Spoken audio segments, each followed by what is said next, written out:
Gözlerine bak, zarin zarin diyen sözlerimi yatla. Bir gün okunursun, şonda iyice yol olmaz deyiptim.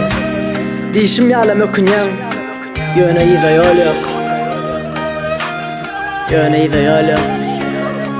Bulaydım, Ahmet Söyünov'un durmuşundan alınan setirlen. Dayın Jülboy. Ennegi şolar kaldıramı bilsemem, ennegi şolar bağışla diysemem, unuttum seni yar neçe sevsemem. Ennegi şolar kaldıramı bilsemem, ennegi şolar bağışla diysemem, unuttum seni yar neçe sevsemem. Vaktinde sevgi vardı haramızda yatlasam, mehirli kucağını serimizde aylasam. Seni bakle etme için hiç tatlanım kaytmadım. Geçmişini bağışladım, hiç kime de aytmadım. Biliyor mu nem için sebebi söyledim. Bahta çeken ellerini koyuverecek del diyedim. Men için mehirli hingavadan dünyamın, sen benim bakı vaktim gül cemalım diyedim.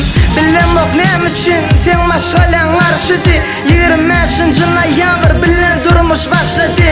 Yaşlığın yanlışı bu sevginin ışıdı. Harım tapan günümün fikirlerden başladı. 16. fevral toyda hedi bilinli. Sen maşgalen karşı çıktı baktığımızda sen menli. Sen olsa fikirlenmen baktığımızı koyuverdin. Bile volumur isteyip Ahmet'ine söz verdin. Ennegi şolar kaldırımı bilsemem, ennegi şolar bağışla diysemem, unuttum seni yar neçe sevsemem. Ennegi şolar kaldırımı bilsemem, ennegi şolar bağışla diysemem, unuttum seni yar neçe sevsemem. Sensiz bağıt yok yani hizimden men aladım. Sana yetme için ben her ömrümü oynadım. Barda kayılım dizim hep verillim. Cana sen karşı oldun, men sevginden yenildim. Vakit geçti aradan, unutmana çalıştım.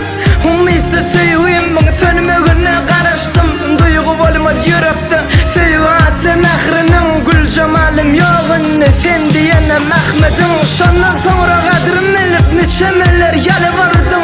Deyiptim iyice yol yok, yürekten hem koyuverdim. Sen yıkılman maksadıma yeterim. Men dökün göz yaşımın sen dökürsün veterim.